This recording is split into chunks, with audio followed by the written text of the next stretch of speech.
Let's go to the GameAbove Sports Bowl in Detroit, Michigan. What happened in the Quick Lane Bowl, right? What happened? What Where's happened? the Ford logo? No, I'm Where's just Bowling Green? Right yeah. now, uh, MAC territory. Right, you got Pitt squaring off versus Toledo. Pitt is 7-point favorites. We're gonna pick this at 6.5. Hope that's all right. Um, this Toledo team was a little disappointing this year. It really was. But as we've seen from some MAC teams early in this bowl season, that maybe it was just a really good year in the MAC, right?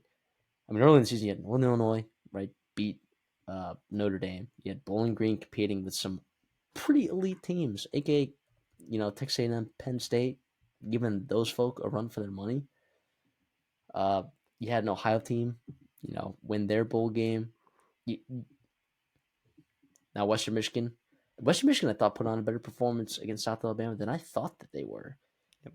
So I don't know. Maybe it's just maybe it's a good MAC conference this year. But on the other side of things, I don't know. I don't know what the quarterback situation is for Pitt in terms of the injuries. Maybe you can shed some light on that for us. But I found this game pretty difficult to pick. I think I got a spot where I'm leaning, but I don't know. I had a tough time picking this game. This is another one. Yeah, absolutely. So obviously Nate Yarnell is in the portal. He's heading back home to Texas State.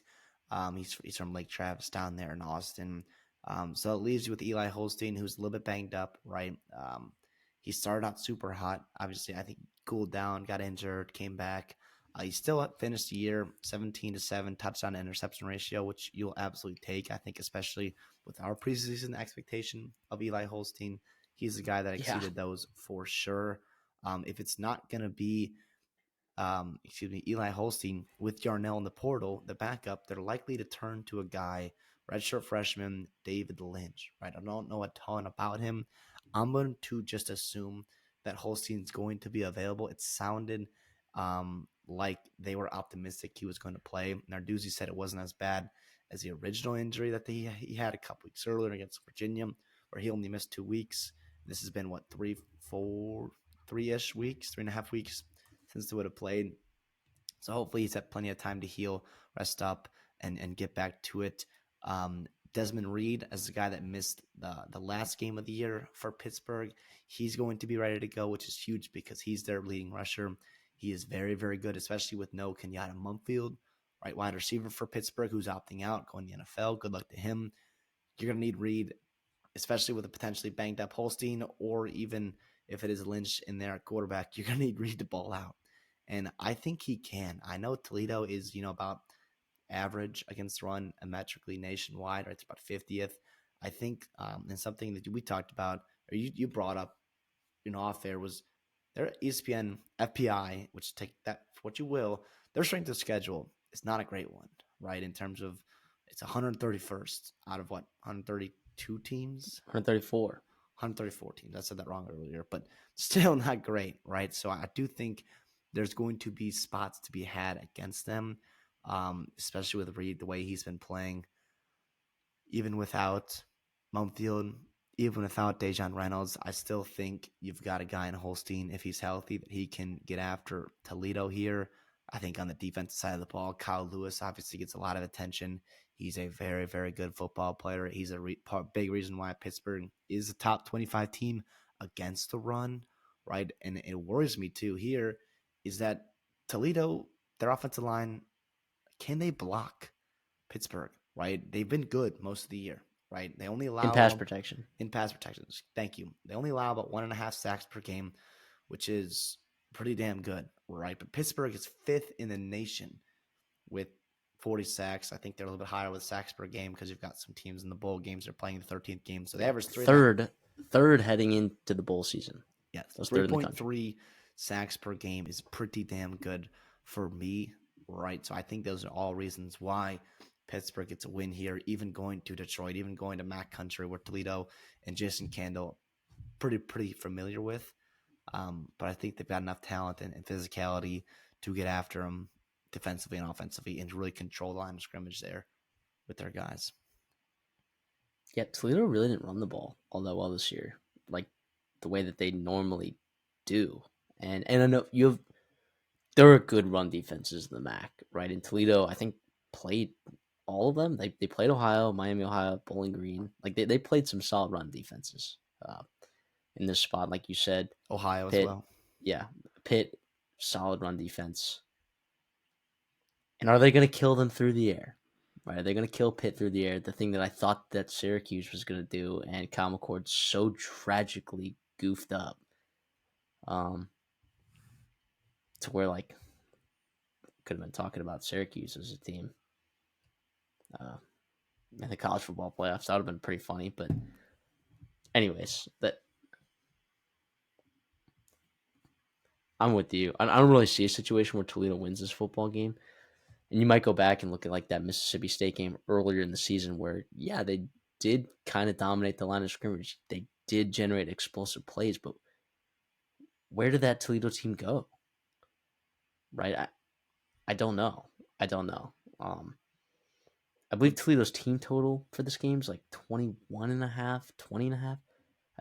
I thought about taking the under in this spot because I'm not sure where they're going to find their points against this Pitt defense if they're not able to throw the ball. And at times, I know that they did.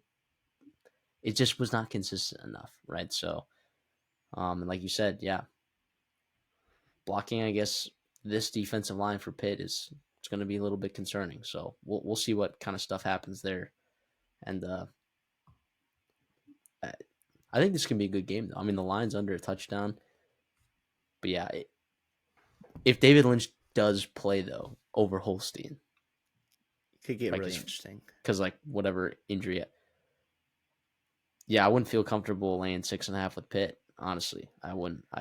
That might be a situation where I would not bet it, but I would flip my pick on the show, right? I would take Toledo plus 6.5, but I'm with you. I'll take Pitt minus 6.5.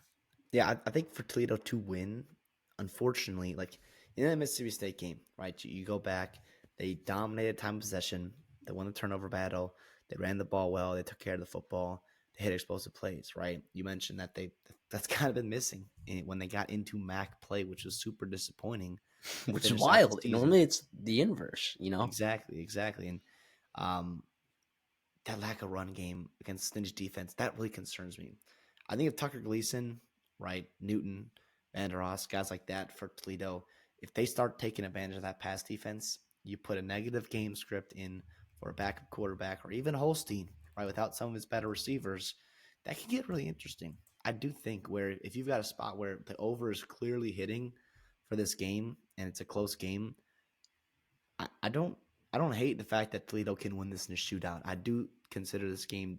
I feel like it's going to be pretty low scoring, at least for Toledo, and I just feel a little bit more comfortable, yeah, in Pitt right now, especially with Holstein, which I'm assuming he's going to play. Yeah, His total sitting at 51.5 if you like the under. I personally wouldn't, I'd be a little bit nervous taking that, but no, the sacks, all the sacks that could happen there yeah. with strip sacks and turnovers, Turnovers, I explosive mean, plays in from both for quarterbacks, Toledo for both. turnovers from both quarterbacks. I know Holstein did a good job taking care of the football earlier in the year, but Yeah, I can't do it.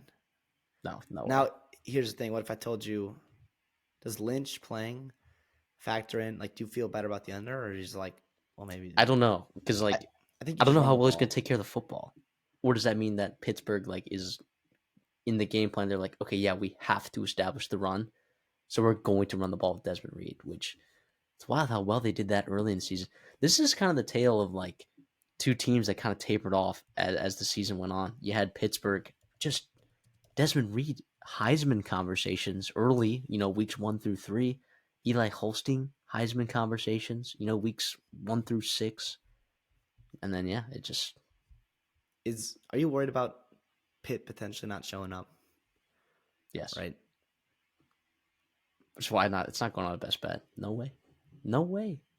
I So they played the Quicken Lane Bowl, right, back in Ford Field, back in 2019. They played against Eastern Michigan and they won 34-30, and that was a 6-6 Eastern Michigan team, right? yeah. Although so Chris Creighton coached the Eastern Michigan team. I know, so freaking Trying to think who weird. he was even on that team. I'm looking right now, and I mean, Samson probably was because that dude's been. Although no, he was no, probably in no, he, Iowa back then. yeah. That was back in. So, anyways, yeah, that's crazy to think about.